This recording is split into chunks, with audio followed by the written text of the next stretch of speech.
कलत्रं धनं पुत्रपौत्रादि सर्वं गृहं बान्धव सर्वमेतद्धि जातम् मनश्चेन्न लग्नं गुरोरङ्घ्रिपत्नी ततः किं ततः किं ततः किं ततः किम्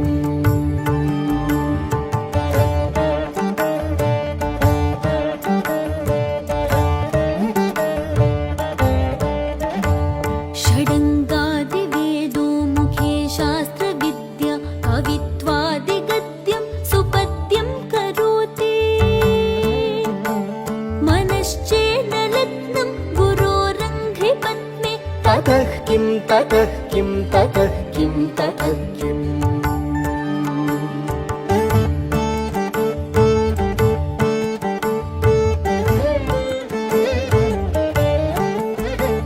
विदेशेषु मान्यः स्वदेशेषु धन्यः सदाचारवृत्तेषु